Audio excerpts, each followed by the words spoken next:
Fin whale hunting is being delayed. A controversial minister steps down. Our president kisses a cod, and more in this episode of the Reykjavik Newsdesk.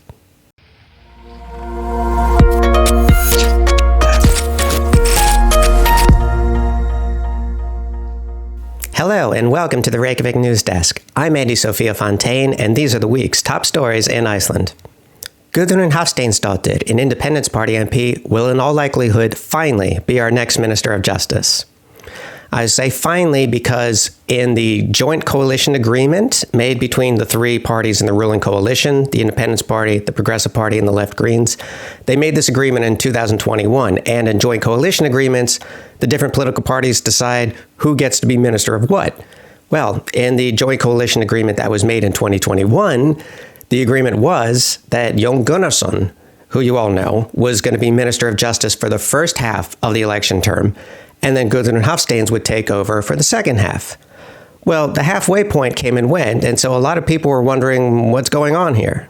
That answer will likely come on Sunday, as the Independence Party will be meeting, and Party Chair and Finance Minister Bjarni Benediktsson announced that there will be a changing of ministers. Jón has apparently seen the writing on the wall and has taken the opportunity to tell the media a lot of things about the different ways the different parties stood in his way in the work that he was trying to do. One of the reasons why a lot of people were asking when Jón is leaving is because he had, I think, what could be safely called a very strict policy on immigration, and he was very fond of arming the police. Two things that were kind of unpopular policies with a lot of Icelanders. On the first point, the recently passed law on immigrants, which NGOs across Iceland denounced as violating human rights and potentially also international law, he complained to the press that he wanted this law to go even further than it already does, but members of the Left Greens stood in his way. And if you want to see exactly what was wrong about that law, I did a whole video about it, which you can watch up here. On the second point, he notoriously circumvented Parliament altogether by changing the ministerial regulations about police weaponry, allowing them to have tasers, which, by the way, has cost taxpayers 54 million ISK. And again, he said he wanted the police powers to go even further, but he was obstructed.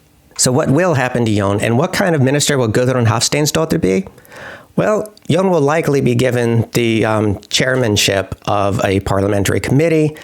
He may also be made minister of something else if another minister steps down, but that is far, far, far less likely to happen. As far as what kind of minister Guðrún will be, it's impossible to say. But if she does replace Jón, and if Jón does not become a minister elsewhere, this will make the first time in the history of the Independence Party that most of their ministers have been women. So there is that. In other news, the fin whale hunting season is off to a rocky start.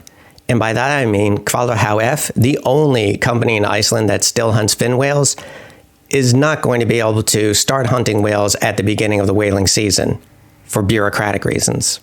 So as I've reported in previous videos about fin whaling, this is not some rich cultural historic tradition in Iceland.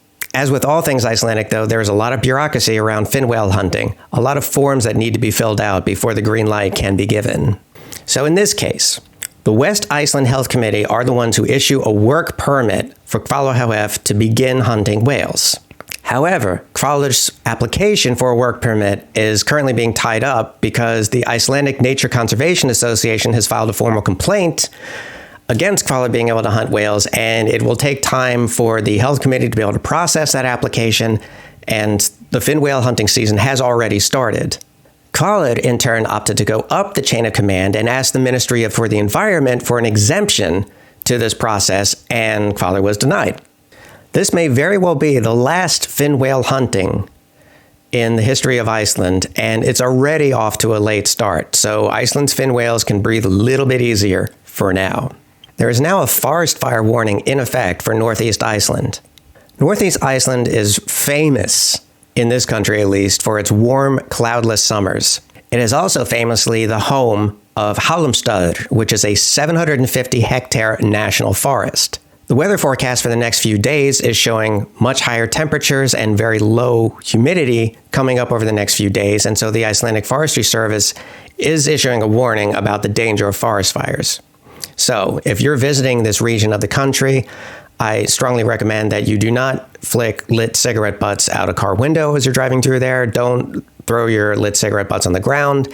If you have a campfire, to thoroughly extinguish it. And if you see an uncontrolled fire anywhere, call 112. That is the blanket number for emergency services in Iceland, and they will send the appropriate people right away to come put out the fire.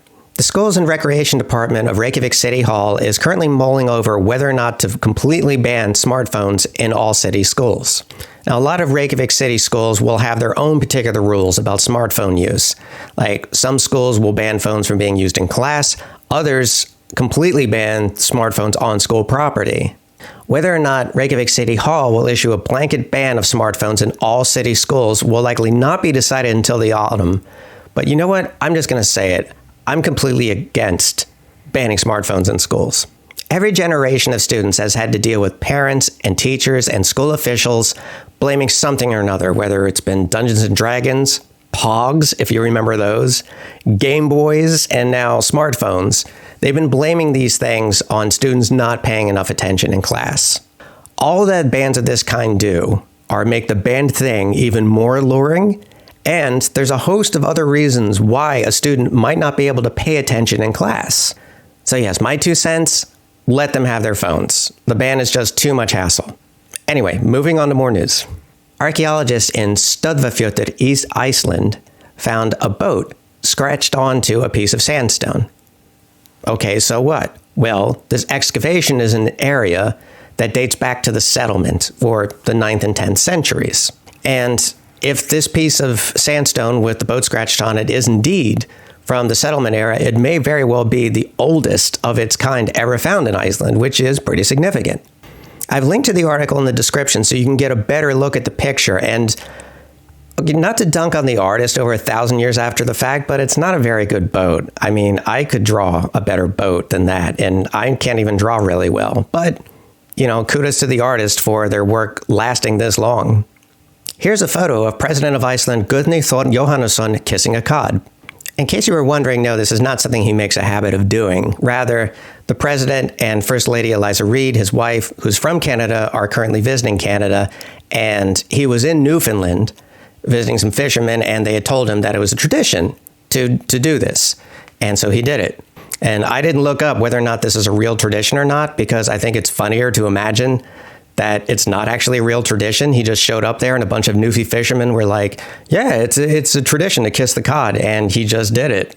The president also talked to the CBC about the Cod Wars, which is a really fascinating part of Icelandic history, and I've linked to the president's talk in the description below as well.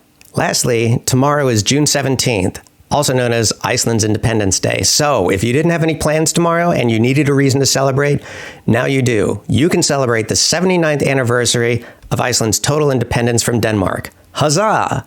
Or hi-ho yippee-yay, as we say here in Iceland on Independence Day. In any event, that's the week's news in Iceland, and I'd just like to point out that the new viewer poll is up on my Patreon. Now, the viewer poll for $15 and $20 patrons is there for viewers to be able to decide what single topic I report on next. So if you want to be able to dictate what I do a single topic video about, now's your chance to do so. Also, my next Ask Me Anything session will be held on June 24th at 1600 hours GMT. The Ask Me Anything session is for $20 patrons, and as the name would suggest, this is a time for all of us to hang out and have a good time, where you can ask me questions about myself or Iceland or Newsdesk or really anything that comes to mind. We always have a lot of fun, so I hope to see you there. You can get in on both of these things through my Patreon link, which is in the description below, which reminds me, I want to thank Corinne Vasquez, Marion Ward, Christopher Hunter, Marion Moores, Kimberly McDaniel, Iceman98, and Octavia Hrund Jonsdottir for being patrons on the $20 level, Ian Kingsley and Laura Johnson for being patrons on the $15 level, Hafstein Himmeljomi Regiansson, Stephen Ellis, and Viva Carvajal Schaffner for being patrons on the $10 level. You folks rock. That's all from me at Newsdesk. Be good to each other.